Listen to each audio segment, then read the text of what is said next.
My wife's rich banker ex-husband threw coffee at me during a family meeting.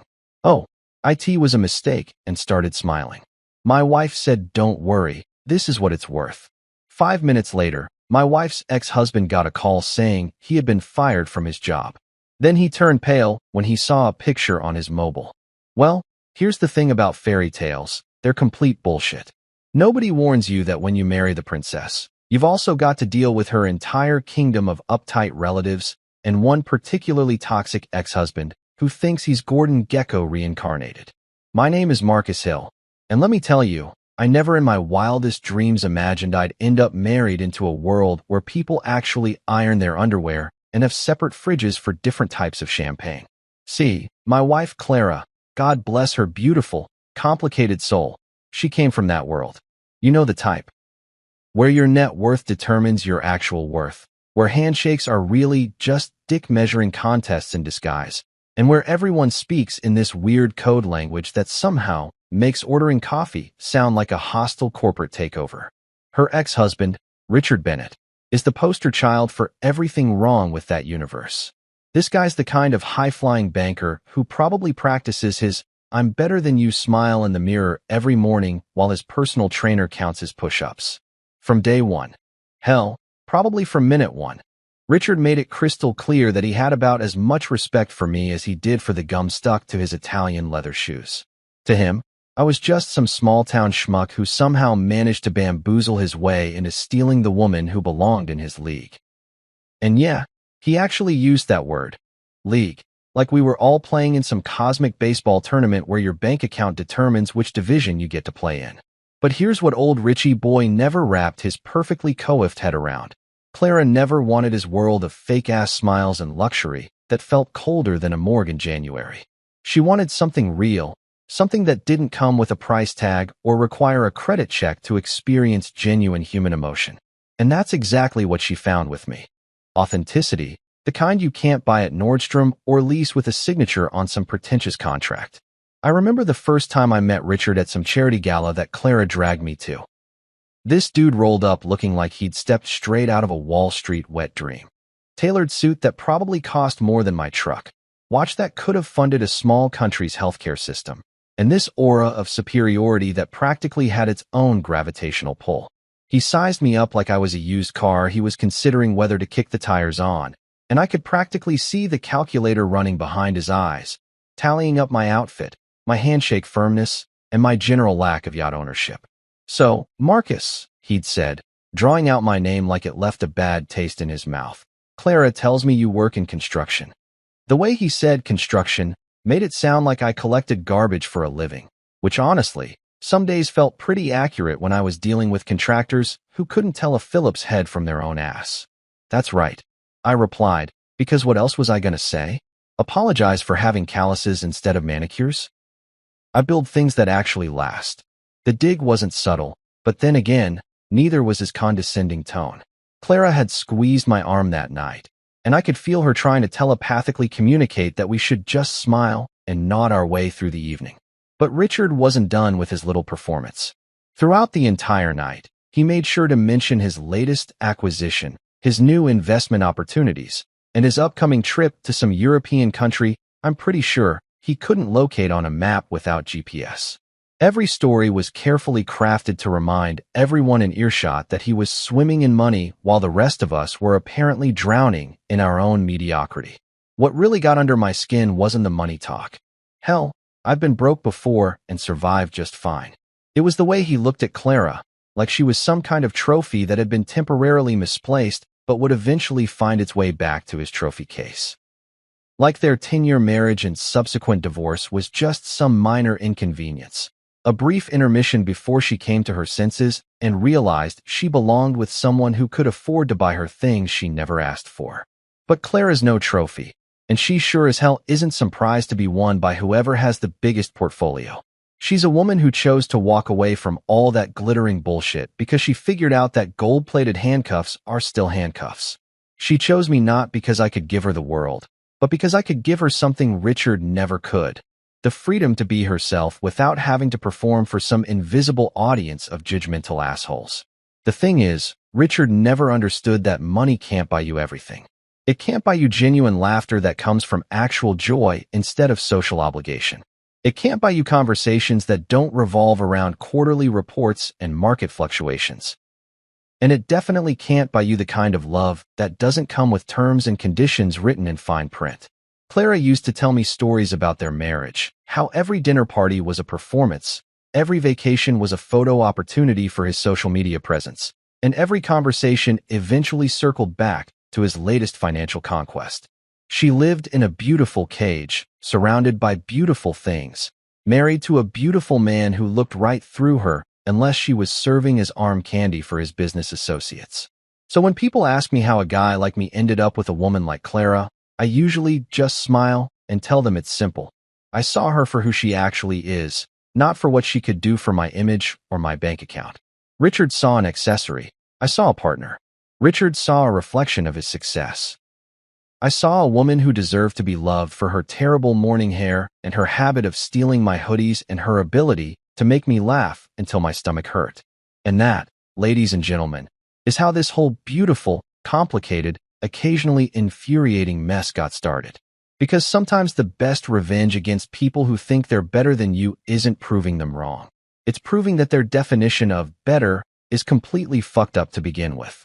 You know that feeling when your wife suggests something that sounds innocent enough on the surface, but your gut starts sending up flare signals like you're about to walk into an ambush? Yeah, well, that's exactly what happened one lazy Saturday morning when Clara was making her famous blueberry pancakes. And by famous, I mean the only thing she can cook without setting off the smoke detector. "Hey babe," she said, flipping a pancake with the concentration of a surgeon performing brain surgery. "What do you think about going to my parents' place this weekend?" She said it all casual-like, the way people ask if you want extra cheese on your burger, but I could hear something else lurking underneath. Something that made my coffee taste a little more bitter than usual. Now, Clara's parents, Mr. and Mrs. Lawson, they're not exactly what you'd call my biggest fans. Don't get me wrong, they're polite enough when I'm around, but it's that special kind of politeness reserved for door-to-door salesmen and people who've accidentally wandered into the wrong tax bracket. They smile with their mouths, but not their eyes, you know? Like they're constantly calculating whether being nice to me is worth the effort or if they should just cut their losses and pretend I don't exist. A family meeting, Clara continued, and there it was. Those two words that strike fear into the hearts of men everywhere. Family meetings are never about good news. Nobody calls a family meeting to announce they've won the lottery or discovered a cure for cancer. Family meetings are where people air their dirty laundry, discuss concerns, and generally make everyone involved wish they'd stayed home and binge-watched Netflix instead. What kind of family meeting? I asked, because I'm a glutton for punishment like that. Clara's pancake flipping technique became noticeably more aggressive, which told me everything I needed to know about how thrilled she was about this whole situation. "The kind where they want to discuss our marriage," she said, not meeting my eyes. "Mom thinks there are some unresolved tensions that need addressing." She actually made air quotes while holding a spatula, which would have been funny if it wasn't so goddamn ominous. Here's the thing about the Lawson family estate. It's the kind of place that makes you feel like you need to wipe your feet before you even get out of your car. We're talking about a house that probably has its own zip code, with more square footage than most small towns and enough marble to build a monument to rich people's questionable taste in interior design. The kind of place where they have a different fork for each course and the bathroom has better art than most museums. But what really got my attention wasn't the house, or even the prospect of spending an afternoon getting judged by people who think caviar is a food group. It was when Clara mentioned, almost as an afterthought, that her little sister Miriam had hinted that Richard might be there too. Now, Miriam is Clara's younger sister, and calling her nosy is like calling the Grand Canyon a bit of a dip in the ground. This woman has turned being up in everyone's business into an art form. She's got a PhD in family drama and a master's degree in stirring up shit just to see what happens. If there's gossip to be spread or tension to be amplified, Miriam's your girl. She's like a human version of those reality TV shows where everyone's screaming at each other by the third commercial break. So when Miriam hints that Richard might show up, what she's really doing is lighting the fuse on a powder keg and then acting surprised when everything explodes. She knows exactly what she's doing, and she's probably already got her popcorn ready for the show. Richard's going to be there? I asked, trying to keep my voice level. Clara finally looked at me, and I could see she was just as thrilled about this prospect as I was. Maybe, she said, which in Clara speak meant definitely, but I'm hoping if I don't say it out loud, it might not actually happen. She set down the spatula and turned to face me fully. Look, Marcus, I know this sucks. I know the last thing you want to do is spend your weekend getting the third degree from my family while my ex-husband sits there looking smug. But I think we need to do this. Why? I asked, though I had a pretty good idea where this was going. Because they need to see that marrying you wasn't a mistake, she said, and there was something in her voice that made my chest tight. They need to understand that you're not some rebound guy or some midlife crisis decision. They need to see that we're solid, that we're real, and that their opinions about our relationship don't matter because we're stronger than their doubts. And there it was, the real reason behind this whole family meeting disaster. Clara was tired of defending our relationship to people who'd already made up their minds about me before we'd even met. She was tired of family dinners where conversations stopped when I walked into the room. She was tired of her mother's concerned phone calls and her father's polite but distant handshakes. She wanted to prove something, not just to them, but to herself. The problem was, I had about as much faith in this plan as I did in Richard's ability to develop a personality. You can't change people's minds by showing up and being yourself when they've already decided that yourself isn't good enough. It's like trying to win a rigged game. The house always wins, and the house in this case was a family that still thought Richard hung the moon, even after he'd crashed and burned their daughter's heart.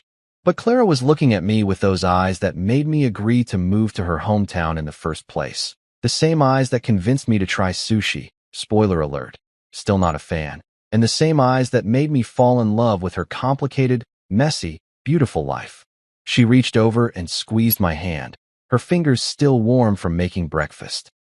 We'll face them together, she said, and I could hear the determination in her voice. Whatever they throw at us, whatever Richard says or does, we'll handle it together. Because that's what we do, right? We're a team. I looked at her standing there in my old college t-shirt and pajama pants, her hair still messy from sleep, syrup on her fingers, and I thought about how different she looked from the polished, perfect wife she used to be when she was married to Richard. This version of Clara, the real version, was worth fighting for, even if it meant walking into what felt suspiciously like a trap. All right, I said, because sometimes love makes you do stupid things. Let's go face the music. But deep down, in that part of my gut that's usually right about these things, I had a feeling this weekend wasn't going to end peacefully. Not by a long shot. Walking into the Lawson family estate that weekend felt like stepping onto the set of some pretentious period drama where everyone speaks in hushed tones and judges you based on which fork you use for the salad course. The whole place screamed old money, so loud it was practically giving me a headache. We're talking about crystal chandeliers that probably cost more than my annual salary, Persian rugs that looked like they belonged in a museum, and enough mahogany furniture to reforest half of South America. Clara's parents greeted us at the door with the kind of forced enthusiasm usually reserved for awkward high school reunions.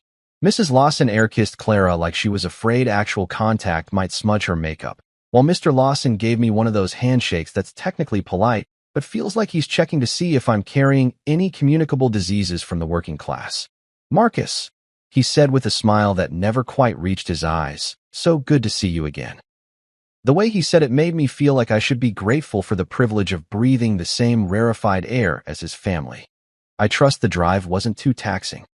Because apparently, driving 2 hours in my perfectly functional but not luxury truck was some kind of heroic feat worthy of commentary.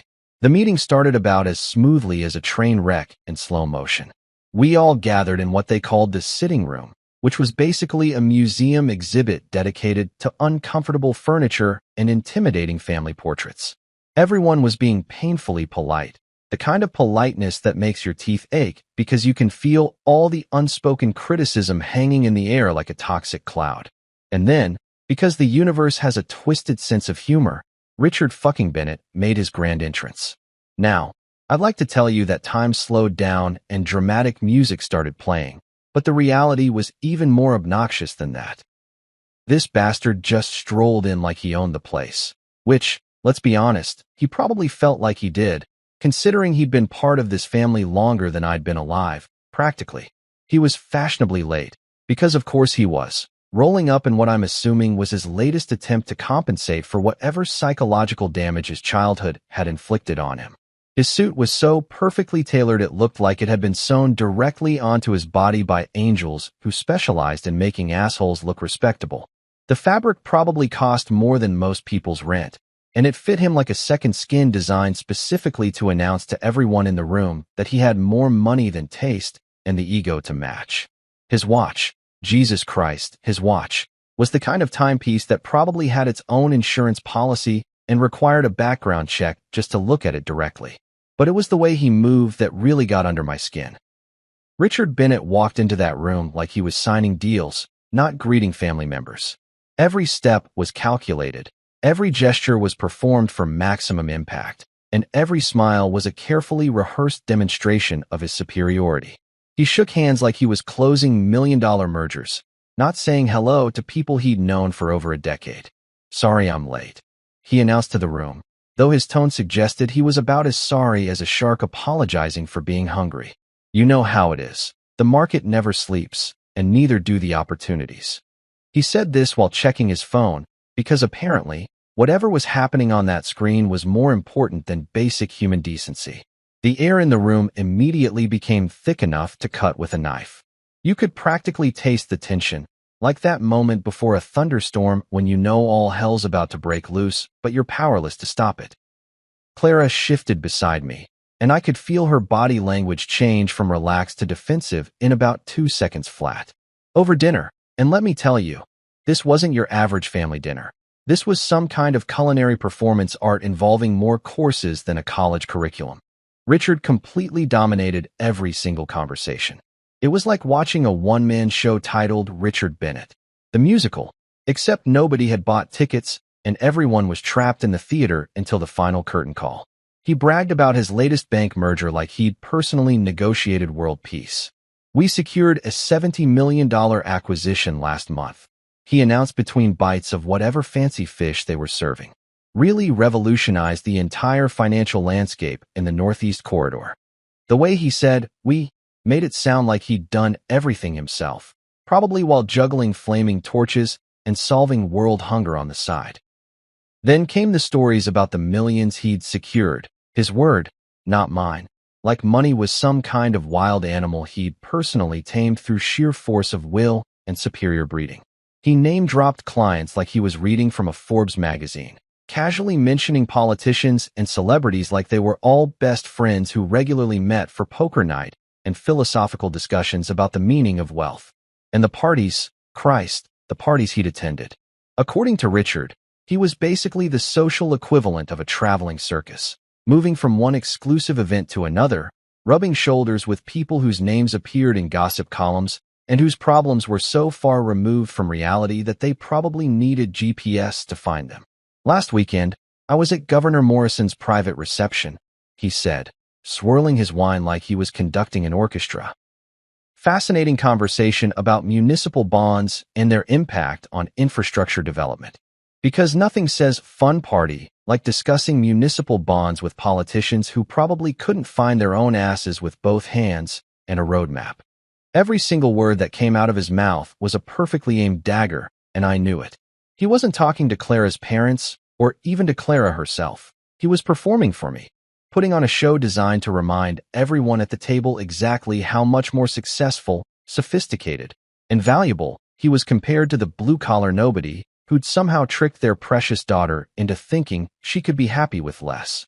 I sat there, cutting my steak and listening to this parade of bullshit, staying quiet because Clara had asked me to, but inside, I was calculating exactly how much satisfaction I'd get from wiping that smug expression off his face with my napkin.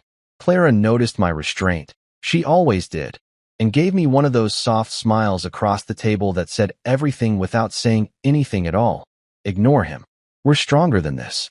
Don't let him get to you." But Richard wasn't done with his performance, not by a long shot. The night was still young, and his ego apparently had a lot more material to work with. You know how they say that life can change in an instant? Well, they're absolutely right. But what they don't tell you is that sometimes that instant involves scalding hot coffee, a designer shirt, and the kind of humiliation that burns worse than third-degree burns. What happened next at that goddamn dinner table is something I'll remember until the day I die. Not because it was particularly traumatic, but because it was the moment Richard Bennett showed everyone exactly what kind of man he really was underneath all that expensive cologne and fake charm. Picture this. We're sitting around this mahogany table that probably cost more than my truck, surrounded by enough silverware to outfit a small restaurant, with Richard holding court like some kind of financial royalty, dispensing wisdom to us peasants. The conversation had moved on from his latest business conquests to some bullshit story about a wine tasting he'd attended in Napa Valley, where apparently he demonstrated his sophisticated palate by correctly identifying grapes that most people couldn't pronounce, let alone taste the difference between. I was reaching for my water glass. Nothing fancy, just trying to wash down the pretentious aftertaste of listening to this asshole brag for the past hour, when Richard decided it was time for the main event of his little performance. See, up until that moment, all his posturing had been verbal, just words designed to make me feel small and out of place. But words weren't enough anymore. He needed something more dramatic, something that would leave a mark everyone could see. It happened so fast that if you blinked, you might have missed it, but I saw everything in slow motion like some kind of twisted Matrix scene. Richard was holding his coffee cup, and we're talking about the good china here, the kind of cup that probably had its own pedigree and insurance policy, filled with coffee that was still steaming hot because the Lawson's housekeeper had just refilled it moments before. As I reached across the table for my glass, Richard made his move. He, accidentally, tilted his cup, and I'm using air quotes here because there was nothing accidental about what happened next. The timing was too perfect, the angle too precise, the smug little smile on his face too practiced. This was a calculated move, designed for maximum impact and minimum deniability. That scalding coffee hit my chest like liquid fire, soaking through my button-down shirt, my good shirt, the one Clara had helped me pick out specifically for this dinner because she wanted me to look nice for her family. The heat was intense, the kind that makes you suck in air through your teeth and fight every instinct to jump up and start swearing like a sailor who'd just stubbed his toe on an anchor. But the physical pain wasn't even the worst part. It was the stain, spreading across my chest like some kind of brown badge of shame, marking me as the guy who couldn't even make it through a family dinner without getting his shirt dirty. In a room full of people who probably had their dry cleaning delivered by personal valets, I was suddenly the walking embodiment of everything they thought was wrong with me. Richard immediately went into his Oscar-worthy performance, his face morphing into an expression of shocked concern that would have been convincing if I hadn't seen the satisfaction flickering in his eyes just seconds before. "Oh, my mistake," he said, his voice dripping with false sincerity. The words came out smooth as silk, practiced and polished like everything else about him. These things happen, like it was some cosmic accident, some unavoidable tragedy that could have befallen anyone. Not a deliberate act of petty vindictiveness designed to humiliate me in front of my wife's family. Just one of those silly little mishaps that occur when you're sharing a meal with civilized people. The room erupted in nervous laughter, that uncomfortable sound people make when they witness something awkward but don't want to acknowledge how messed up it actually is. Clara's parents chuckled politely, probably thinking this was just some clumsy accident between two men who didn't know how to properly navigate formal dining etiquette. Miriam covered her mouth with her napkin, but I could see her eyes gleaming with the kind of excitement that comes from witnessing premium family drama unfold in real time. But Clara didn't laugh. Not even a little bit. I could feel her tension radiating from across the table like heat from a furnace. When I looked at her, I saw something in her expression that I'd never seen before. A cold, calculating anger that made her look like a completely different person. This wasn't the gentle, diplomatic Clara who always tried to smooth over family tensions and keep everyone happy. This was a woman who'd just watched her husband get publicly humiliated by her ex, and she was absolutely done playing nice. The coffee was still dripping from my shirt onto the priceless Persian rug beneath the table when Clara leaned forward, her voice cutting through the nervous laughter like a blade through butter. She didn't raise her voice. She didn't need to. Sometimes the most devastating attacks come in whispers, not screams. "Don't worry, Marcus," she said, her tone steady and controlled, but with an edge that could have cut glass. Every word was carefully chosen, precisely aimed, and delivered with the kind of surgical precision that only comes from years of knowing exactly where someone's weak spots are located. That's exactly what his worth amounts to. The effect was immediate and devastating. The nervous laughter died instantly, replaced by a silence so complete you could have heard a pin drop on that expensive rug. It was like someone had just detonated a small bomb in the middle of the dining room, and everyone was still processing the extent of the damage. For the first time since he'd walked into that house, Richard's smug, self-satisfied expression faltered. The confident smirk that had been permanently attached to his face all evening flickered and died like a candle in a hurricane. His mouth opened slightly, as if he was going to say something, but no words came out. For a man who made his living talking people out of their money, he was suddenly and completely speechless. Clara's parents looked like they'd just witnessed a car accident, shocked, horrified, but unable to look away. Mr. Lawson's face had gone pale, while Mrs. Lawson clutched her pearl necklace like it was some kind of protective talisman. Miriam's eyes were wide with the kind of excitement that comes from witnessing something that's definitely going to be talked about for years to come. But Clara wasn't done. She sat back in her chair, took a sip of her wine, and looked around the table with the calm satisfaction of someone who'd just delivered exactly the message she'd intended to send. The coffee was still staining my shirt, but somehow, it didn't matter anymore. If you've ever watched a nature documentary where a predator gets taken down by something bigger and badder, you'll understand the beautiful chaos that was about to unfold in the Lawson family dining room. Richard was still trying to process Clara's verbal knockout punch when the universe decided it wasn't quite done with him yet. Sometimes karma works in mysterious ways, and sometimes it works through cellular technology and impeccable timing. The silence that followed Clara's devastating comeback was the kind that makes your ears ring, like we were all sitting in the aftermath of an explosion waiting for the dust to settle. Richard's face was cycling through emotions like a broken slot machine: confusion, anger, embarrassment, and something that looked suspiciously like panic. The mighty banker who'd walked into this house like he owned the deed to it was suddenly looking less like a financial titan and more like a guy who'd just realized he'd locked himself out of his car in the rain. Mrs. Lawson was doing that thing rich people do when they witness something uncomfortable, staring at her wine glass like it contained the secrets of the universe, hoping that if she focused hard enough on the burgundy liquid, the awkwardness would somehow evaporate. Mr. Lawson had developed a sudden fascination with the pattern on his napkin, probably calculating whether it was worth more than my annual salary. Miriam, on the other hand, was practically vibrating with excitement, like she was watching the season finale of her favorite soap opera and someone was about to reveal they'd been sleeping with their evil twin the whole time. I was still sitting there with coffee stains decorating my shirt like some kind of abstract art piece, trying to figure out whether I should feel humiliated or impressed by my wife's ability to verbally dismantle a man with surgical precision. Clara had always been diplomatic, the kind of person who could navigate family drama like a UN peace negotiator, but this was a side of her I'd never seen before: ruthless, calculated, and absolutely zero tolerance for bullshit. That's when Richard's phone buzzed. Now, under normal circumstances, a phone call during dinner at the Lawson estate would have been considered the height of rudeness.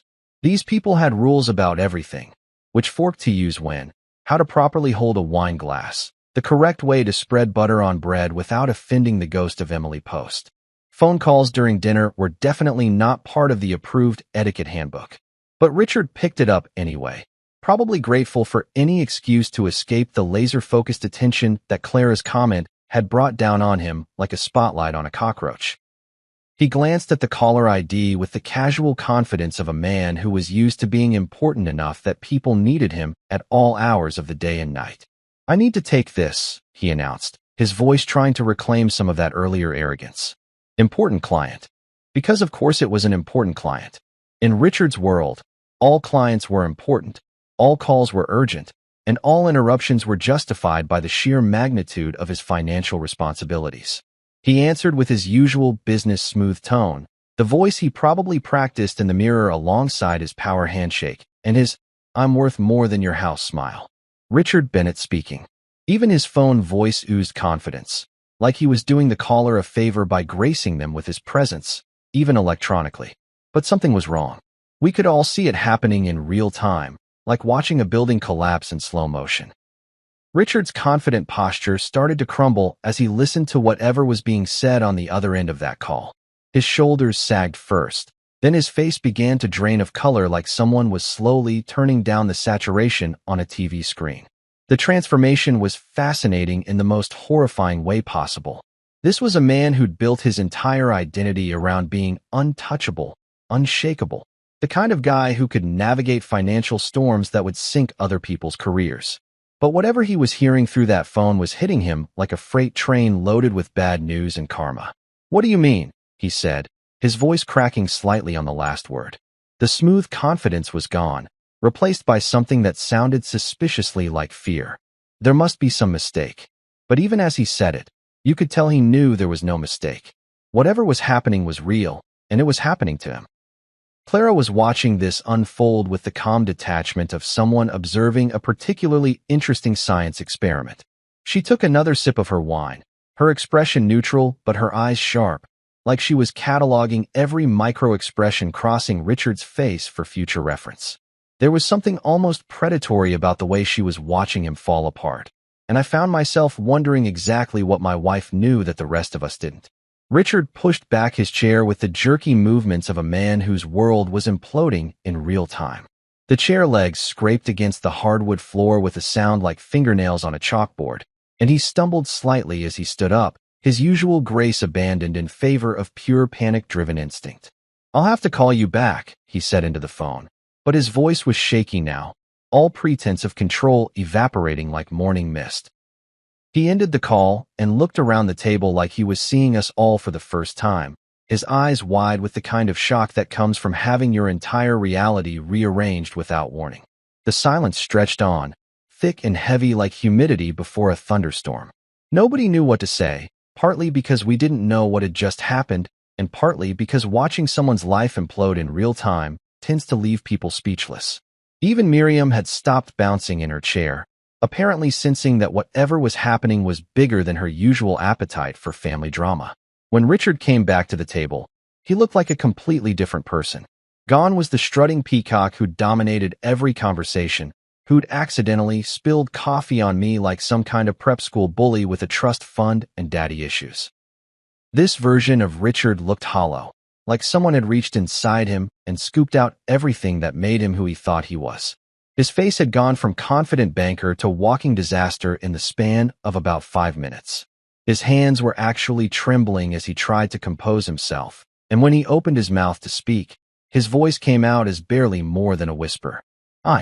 He started, then stopped, swallowed hard, and tried again. "I've been let go." Effective immediately, and just like that, the mighty banker had fallen. You know that moment in horror movies when you think the monster is dead, but then its eyes snap open for one final scare? Yeah, well, the universe wasn't quite done putting Richard Bennett through the meat grinder yet. Sometimes when life decides to really screw someone over, it doesn't just knock them down once. It keeps kicking until they stop twitching. And brother, Richard was about to discover that his personal apocalypse was just getting started. The poor bastard was still sitting there looking like someone had just told him Santa Claus wasn't real and the Tooth Fairy had filed for bankruptcy. His announcement about being fired had hit the dinner table like a bomb, leaving everyone scrambling to figure out what the hell had just happened. Mrs. Lawson was clutching her wine glass like it was a life preserver. Mr. Lawson was doing his best impression of a goldfish, mouth opening and closing, but no sound coming out. And Miriam looked like Christmas had come early and brought her the gift of premium family drama. But Clara? Clara was sitting there with this expression of calm satisfaction that would have been terrifying if it wasn't so goddamn impressive. She looked like someone who'd just watched a complicated puzzle solve itself, all the pieces falling into place exactly where they were supposed to. There was something almost zen-like about her composure, like she was watching events unfold that she'd somehow already seen coming. Richard was trying to recover some semblance of dignity, straightening his tie and attempting to resurrect that confident persona that had served him so well for the past however many years. But it was like watching someone try to put Humpty Dumpty back together again with Scotch tape and wishful thinking. The cracks were showing, And no amount of expensive cologne and practice charm was going to hide the fact that his world had just been turned upside down and shaken like a snow globe. That's when his phone buzzed again. Now, you'd think that after the first call had delivered news that basically nuked his entire career from orbit, Richard might have been a little hesitant to answer the second one. But apparently, when you're used to being the kind of important person whose phone never stops ringing, old habits die hard. He glanced at the screen with the weary resignation of a man who was pretty sure the universe wasn't done kicking him in the teeth yet. The notification sound was innocuous enough. Just that little ping that means someone sent you a message. Could be anything, really. Could be his assistant asking about tomorrow's schedule, which, let's face it, had probably just been cleared permanently. Could be his lawyer calling about some routine legal matter. Could be his mother asking if he was coming to Sunday dinner. But it wasn't any of those things. Richard's face went from pale to absolutely ghostly white as he stared at his phone screen. I'm talking about the kind of color change you see in time-lapse videos of flowers wilting. Except this was happening in real time, and it was happening to a human being who'd apparently just received the text message equivalent of a nuclear warhead. His hand started trembling, not just a little nervous shake, but full-on earthquake-level tremors that made the phone wobble in his grip like he was trying to hold onto a live fish. He tried to angle the screen away from the rest of us, sliding it under the table with the kind of desperate panic you see in people who've just realized they're holding evidence that could destroy their entire life. But here's the thing about panic. It makes you clumsy. And when you're sitting at a formal dinner table surrounded by people who are already watching your every move, because you've just announced that your career has gone up in flames, subtle movements become about as effective as trying to hide an elephant behind a houseplant. I caught sight of the image on his screen for maybe half a second, but sometimes half a second is all you need to understand that someone's world isn't just falling apart. It's being systematically demolished with surgical precision. What I saw was a photograph, and not the kind of photograph you'd want your grandmother to see. Hell, it wasn't the kind of photograph you'd want anyone to see, ever, for any reason. It was the kind of picture that only Clara and I knew about. The kind of secret that had been locked away in digital vaults and encrypted files, waiting for exactly the right moment to see the light of day. The kind of evidence that could end careers, destroy reputations, and turn respected bankers into front-page scandals faster than you could say insider trading. We're talking about documentation of Richard's, let's call them creative accounting practices. The falsified accounts that made his numbers look better than they actually were. The shady transactions that skimmed money from places it shouldn't have been skimmed from. The kind of financial misconduct that makes headlines and sends people to prison with numbers instead of names. Clara didn't even flinch. She just sat there, calmly sipping her wine like she was watching a particularly interesting documentary about the mating habits of Arctic penguins. There was no surprise in her expression, no shock. No concern for the man who was currently having what appeared to be a full-scale mental breakdown right there at her parents' dinner table. Because here's the thing I was starting to realize. This wasn't random. This wasn't cosmic justice or karmic retribution or just really, really bad timing. This was orchestrated. This was planned. This was Clara, my diplomatic, peace-loving, conflict-avoiding wife, systematically destroying her ex-husband's life with the kind of strategic precision that would have made Sun Tzu weep with admiration. Richard's world wasn't just crumbling. It was being burned to the ground by the woman he'd apparently underestimated for their entire marriage. The woman he thought he could dismiss and belittle and treat like a trophy who'd eventually come crawling back when she realized what she'd given up. The irony was so thick you could have cut it with a knife and served it as dessert. Here was a man who'd built his entire identity around being smarter than everyone else, more successful than everyone else, more valuable than everyone else. And he was being taken down by the wife he'd never bothered to really see, never bothered to truly understand, never bothered to respect as an equal. Richard tried to compose himself, sliding the phone into his jacket pocket like he could somehow make the image disappear by hiding the device. But we all knew it was too late. Whatever was on that screen wasn't going away, and neither were the consequences that were about to follow. The mighty banker wasn't just having a bad night anymore. He was living through the beginning of the end of everything he'd ever worked for, everything he'd ever thought made him special. And Clara? Clara just kept sipping her wine, watching it all unfold with the satisfaction of someone whose plan was working exactly as intended. The rest of that dinner passed like watching a train wreck in extreme slow motion. Horrifying, fascinating, and absolutely impossible to look away from. Richard sat there for the remainder of the meal, looking like someone had replaced his blood with ice water and his confidence with liquid terror. Every few minutes, he'd glance at his phone like it might spontaneously combust, then quickly shove it back into his pocket like it was radioactive. The man who'd walked into this house treating everyone like they should be grateful for his presence was now practically vibrating with anxiety. Clara's parents were doing their best impression of people who hadn't just witnessed their former son-in-law's complete psychological meltdown, but you could tell they were struggling. Mrs. Lawson kept making these little comments about the weather and the garden, desperately trying to fill the silence with anything that didn't acknowledge the elephant that had just tap-danced through their dining room wearing combat boots. Mr. Lawson had apparently decided that his salmon was the most fascinating thing he'd ever encountered, cutting it into pieces so small they could have been served to dollhouse residents. Miriam, bless her nosy little heart, was practically bouncing out of her chair with curiosity. You could see the wheels turning in her head as she tried to piece together what the hell had just happened. She kept shooting glances between Richard's pale face and Clara's serene expression like she was watching a tennis match played with hand grenades instead of balls. But Clara? Clara was the picture of composure. She made polite conversation about the food, complimented her mother on the wine selection, and asked thoughtful questions about her father's golf game. To anyone who didn't know better, she looked like the perfect daughter-in-law, gracious and charming, and completely unaware that the man sitting 3 seats away from her was having an existential crisis that would probably require years of therapy to unpack. It wasn't until later that evening, when the dinner from hell had finally limped to its merciful conclusion and we were walking to our car, that Miriam made her move. She caught up with me in the hallway, probably having waited all evening for the chance to corner someone and get the inside scoop on what had just transpired. "Marcus," she whispered, grabbing my arm with the kind of desperation usually reserved for people asking for directions in a foreign country where they don't speak the language. "Was that your doing? Did you set Richard up?"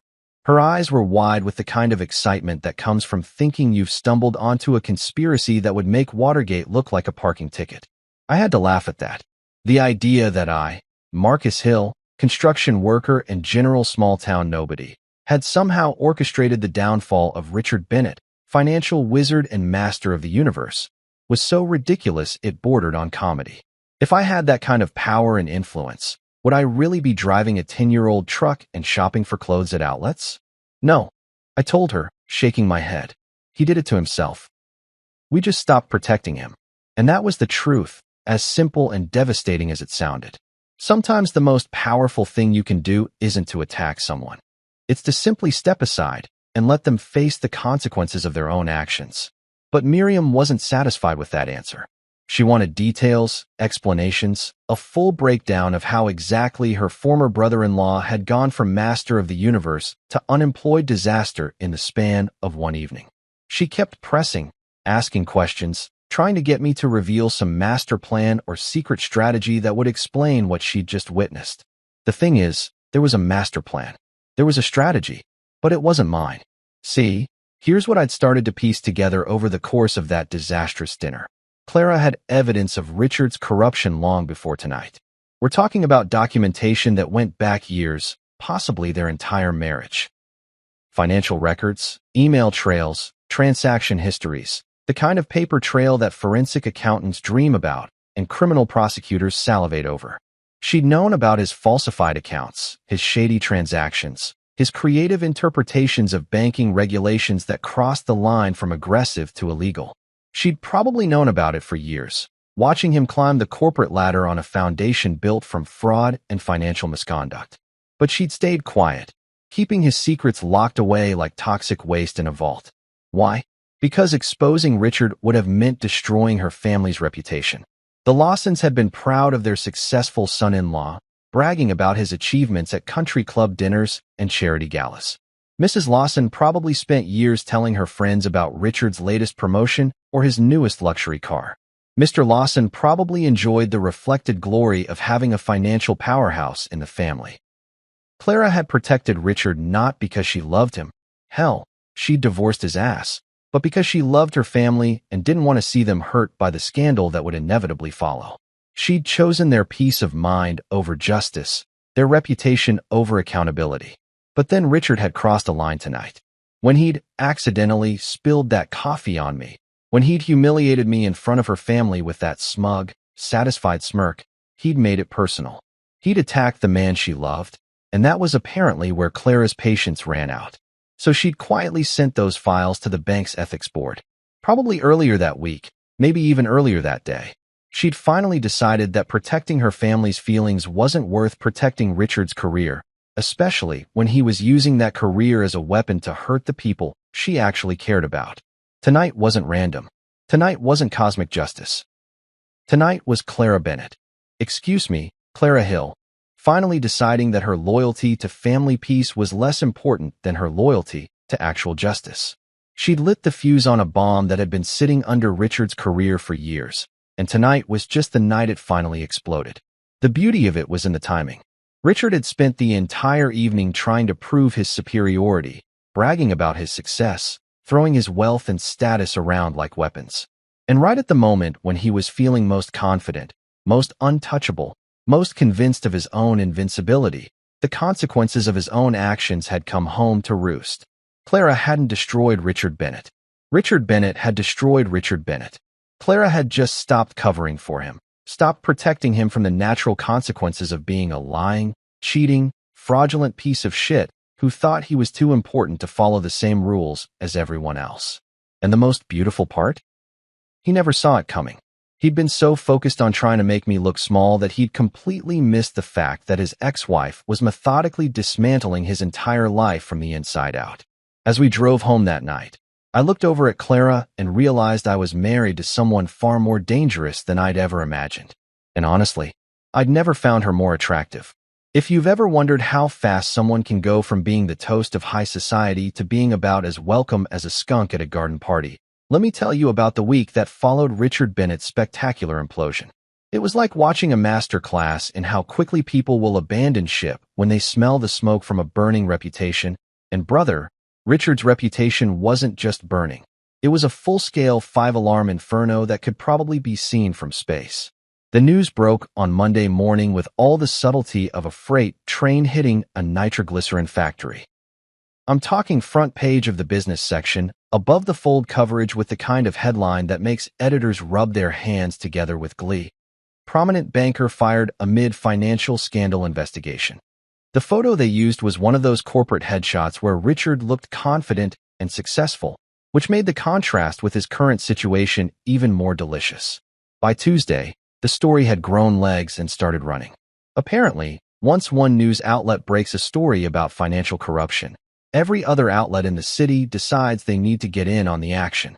It was like watching vultures circle a carcass, except the carcass was Richard's career and the vultures were investigative journalists who smelled Pulitzer Prize material. The details that started emerging were absolutely beautiful in their completeness. We're talking about years of falsified records, millions of dollars in questionable transactions, and enough creative accounting to make Enron's bookkeepers look like amateur hour. Richard hadn't just bent the rules. He'd folded them into origami cranes and set them on fire while dancing around the ashes. By Wednesday, the story had made it to the evening news. There's nothing quite like watching your ex-wife's ex-husband getting torn apart by investigative reporters on live television while you're eating leftover pizza in your pajamas. Clara and I sat on our couch, sharing a beer and watching Richard's former colleagues throw him under the bus with the kind of enthusiasm usually reserved for Black Friday sales at electronics stores. His former boss, and I use the word former with all the satisfaction it deserves, went on record saying they were shocked and dismayed by these allegations and that Richard's actions do not reflect the values and integrity of their institution. Translation: they were throwing him so far under the bus that he'd need an archaeological dig team to find his way back to daylight. But the real entertainment came from watching Richard's social circle evaporate faster than water on hot asphalt. These were people who'd been kissing his ass for years, hanging on his every word at dinner parties, laughing at his jokes even when they weren't funny, and generally treating him like he was some kind of financial deity who could turn their modest portfolios into golden eggs. Thursday brought news that Richard's membership at the exclusive country club had been temporarily suspended pending the outcome of ongoing investigations. Friday saw his name quietly removed from the board of directors of 3 different charitable organizations. By the weekend, his regular table at that fancy restaurant downtown was suddenly unavailable every night for the foreseeable future. It was like watching a time-lapse video of a social network collapsing. These people who'd been his friends, his colleagues, his business associates, were now treating him like he had some kind of contagious disease that could be transmitted through proximity. Phone calls went unreturned. Invitations were mysteriously lost in the mail, and suddenly everyone was too busy to meet for lunch or drinks or golf. The beautiful irony was that these were the same people Richard had looked down on me for not knowing. These were his connections, his network, his proof that he operated in circles I could never hope to enter. And now they were abandoning him faster than rats fleeing a sinking ship, proving that their loyalty was about as deep as a puddle in a drought. Clara's family reaction was particularly fascinating to watch unfold. The same parents who'd spent years bragging about their successful former son-in-law were now dealing with the uncomfortable reality that their golden boy was actually fool's gold painted with corruption and held together with lies. Mrs. Lawson, who'd been telling her bridge club for years about Richard's latest promotion or his newest acquisition, suddenly found herself having very different conversations. Instead of bragging about his success, she was making excuses for why they never really knew about his business practices and how they'd always had some concerns about his methods. The woman who'd practically canonized St. Richard was now trying to pretend she'd never been that impressed with him in the first place. Mr. Lawson went through his own transformation. The man who'd looked at me like I was something he'd scraped off his shoe was suddenly seeing me in a completely different light. At the next family dinner, which Richard obviously wasn't invited to, Mr. Lawson actually asked me about my work, seemed genuinely interested in my opinions about local politics, and even offered to help me get tickets to a baseball game that had been sold out for months. It wasn't that he'd suddenly developed respect for blue-collar workers or had some kind of spiritual awakening about the value of honest labor. It was that his definition of success and worthiness had been completely recalibrated by watching his former golden boy turn into radioactive waste. When your benchmark for achievement gets arrested for financial fraud, suddenly the guy who builds things that actually last starts looking pretty damn good by comparison. The shift in family dynamics was subtle but unmistakable. Instead of being the charity case that Clara had married out of some misguided rebellion against her upbringing, I was now the stable, reliable, honest man who'd stood by their daughter when everyone else was either corrupt or fake. Instead of being the mistake Clara needed to correct, I was proof that she'd shown better judgment than any of them. Miriam, bless her gossipy little heart, was having the time of her life. She went from being the sister who had to watch Clara settle for someone beneath her station to being the sister who got to witness the most spectacular takedown in recent family history. She was probably telling this story to anyone who'd listen, and probably embellishing it a little more each time. But the most satisfying part wasn't watching Richard's world crumble or seeing Clara's family finally understand what she'd seen in me. It was watching Clara herself navigate this whole situation with the kind of grace and dignity that made me fall in love with her all over again. She didn't gloat, didn't rub anyone's face in it, didn't say, "I told you so," even though she absolutely could have. She just smiled quietly and held my hand a little tighter, like she was saying without words, "See? I knew what I was doing all along." You know how they say desperate times call for desperate measures? Well, about a week after Richard's spectacular public execution via newspaper headlines and investigative journalism, we got a real-life demonstration of just how desperate a formerly powerful man can become when his entire world gets flushed down the toilet like yesterday's goldfish. It was a Saturday afternoon, one of those perfect fall days where the air is crisp enough to make you want to rake leaves just for the satisfaction of jumping in the pile afterward. Clara and I were having one of those lazy weekends that married couples dream about. No agenda, no schedule, just hanging out in our pajamas until an unreasonable hour and debating whether cereal counts as a legitimate lunch option.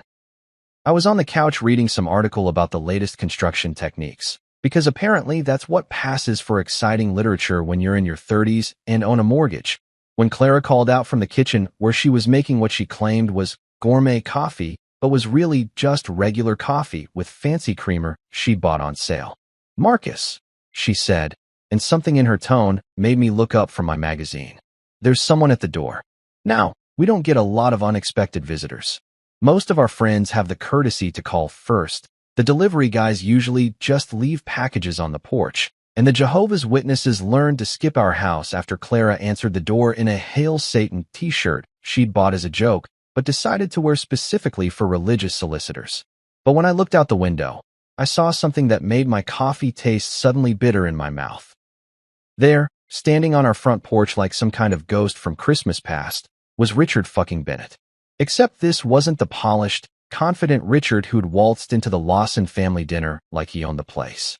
This was a completely different creature, a hollow-eyed, desperate-looking shell of a man who looked like he'd been put through a blender set on life-destroying puree.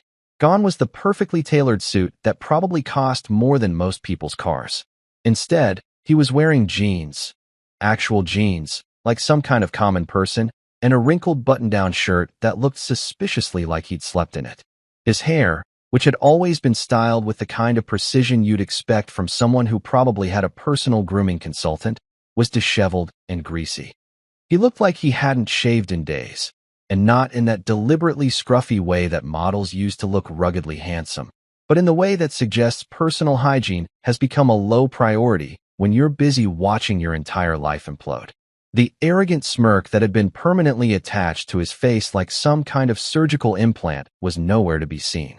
Instead, he looked hollow, desperate, like someone who'd been wandering in the desert for weeks and had finally spotted what might be an oasis, but wasn't entirely sure it wasn't just another mirage.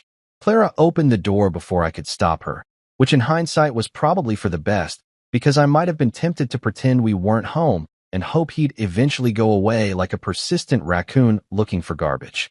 But Clara has always been braver than me, more willing to face uncomfortable situations head-on, instead of hiding behind the couch until they resolve themselves.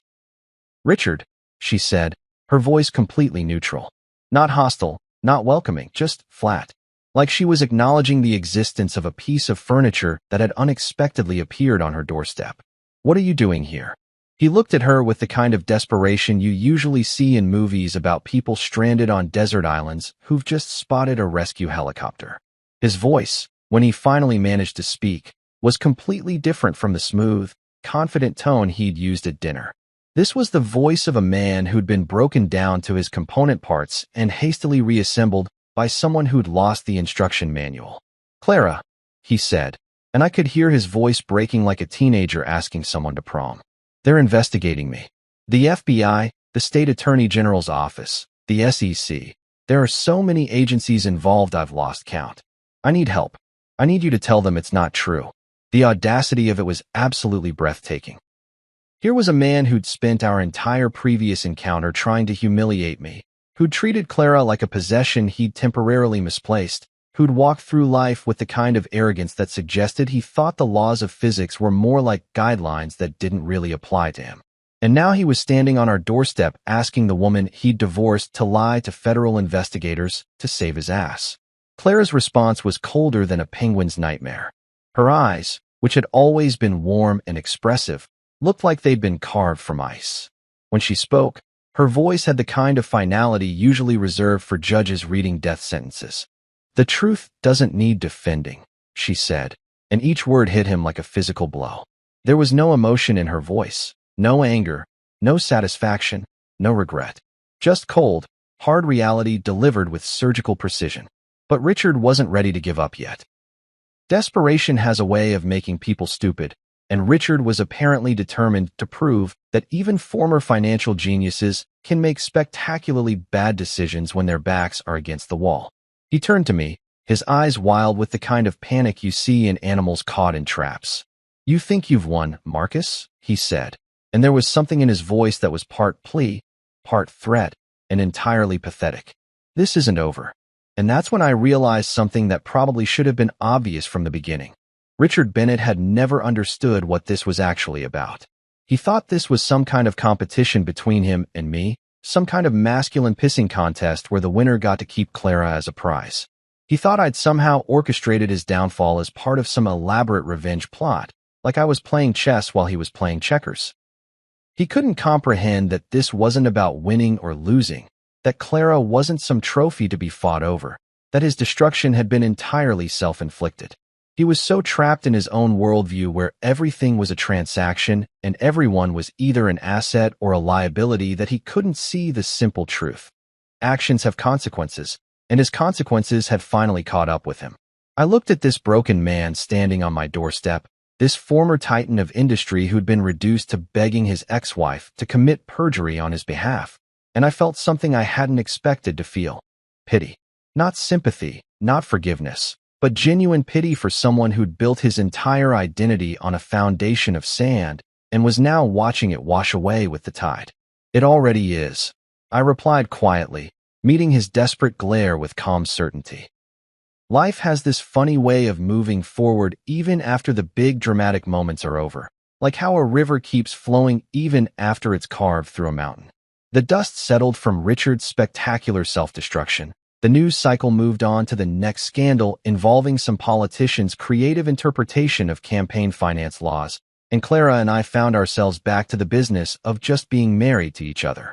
Not the movie version of marriage where everything is perfectly lit and every conversation sounds like it was written by someone who's never actually been married, but the real version where you argue about whose turn it is to take out the trash and discover that your wife has some truly disturbing opinions about the correct way to load a dishwasher. The kind of marriage where love isn't a constant symphony of romantic gestures, but more like a steady drumbeat that keeps time for all the ordinary moments that actually make up a life. Richard became a cautionary tale, one of those stories people tell at cocktail parties about how quickly fortune can change when you build your castle on a foundation of lies and creative accounting. Last I heard, he'd moved to some small city in Ohio where nobody knew his name, and he was working at a mid-level accounting firm, probably spending his days auditing the books for local car dealerships and trying to convince himself that this was just a temporary setback in his inevitable return to greatness. The irony wasn't lost on me that he'd ended up in exactly the kind of small-town, middle-class existence he'd looked down on when I was living it. Except the difference was that I'd chosen my life, built it deliberately with my own hands and decisions, while he'd had his thrust upon him by the consequences of thinking he was too smart and too important to follow the same rules as everyone else.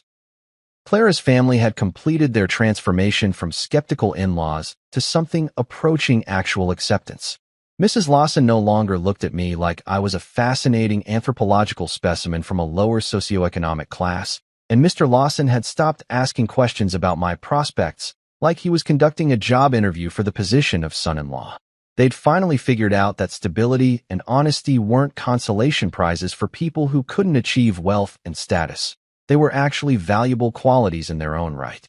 It took a financial criminal for them to realize that the guy who showed up on time, kept his promises, and treated their daughter like she was worth more than her trust fund might actually be worth keeping around. Sometimes it takes watching someone's world burn down to appreciate the people who don't play with matches. But the real education hadn't been for Clara's family. It had been for me. I'd always known that Clara was smart, but I'd underestimated just how strategic she could be when someone threatened the people she loved. Watching her systematically dismantle Richard's entire existence with the patience of a chess master planning 15 moves ahead had been both terrifying and incredibly attractive. She'd shown me that love isn't just about the warm, fuzzy feelings and romantic dinners. Sometimes it's about being willing to go to war for someone, even when they don't know you're fighting. She'd protected me in a way I hadn't even realized I needed protecting, and she'd done it without making me feel small or helpless or like I needed rescuing. The night after Richard's pathetic visit to our house, Clara and I had sat out on our back deck under the string lights I'd hung up when we first moved in together. They were cheap lights from the hardware store, nothing fancy or expensive, but they created this warm bubble of light in our small backyard that made everything feel intimate and peaceful. We'd shared a beer, not champagne, not wine from some vineyard with a pretentious name, just regular beer from a six-pack I'd picked up at the grocery store, and talked about everything and nothing.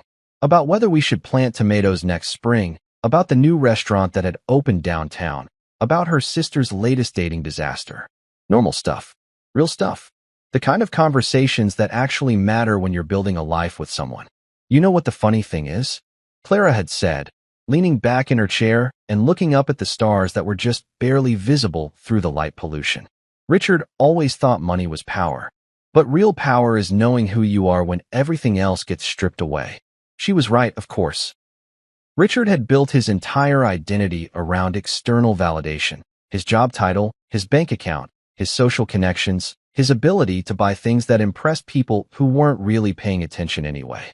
When those things disappeared, there was nothing left underneath. He was like a house built entirely of facade with no actual structure behind it. But Clara had chosen me not because of what I could buy her, or what doors I could open for her, or what status I could provide. She'd chosen me because of who I was when all the external stuff was stripped away. She'd seen something in the guy who worked with his hands and drove a used truck and shopped at discount stores that she'd never found in the man who could afford to buy her anything she wanted. "See," she said, squeezing my hand in the warm darkness of our backyard. In the end, he poured coffee. You poured strength. And sitting there under those cheap string lights, drinking beer and listening to the sound of crickets in our modest little yard, I finally understood something that had taken me way too long to figure out. I hadn't just survived Richard's world of polished surfaces and cold luxury. I'd surpassed it entirely by refusing to play by its rules. True worth isn't measured in quarterly reports or stock portfolios or the ability to drop names at dinner parties. It's measured in showing up when you say you will, in being the same person in private that you are in public, in choosing to build something real instead of something that just looks impressive from a distance. Clara's love wasn't a consolation prize for not being rich enough or successful enough or sophisticated enough for someone better. Her love was the recognition that better isn't about having more. It's about being more. More honest, more reliable, more genuine, more willing to do the right thing even when it's harder than doing the profitable thing. Richard had lost everything the night he tried to humiliate me with that coffee, but not because of some cosmic justice or karmic retribution. He'd lost everything because he'd revealed who he really was underneath all the expensive packaging, and it turned out that who he really was wasn't worth keeping around. But I'd gained something that night that was worth more than all his bank accounts combined. The unshakable knowledge that the woman I loved had chosen me not despite my lack of wealth and status, but because of my abundance of everything that actually mattered. In the end, integrity and love really do outlast arrogance and pride. And that's a truth that even Richard Bennett's accountant couldn't find a way to creatively reinterpret.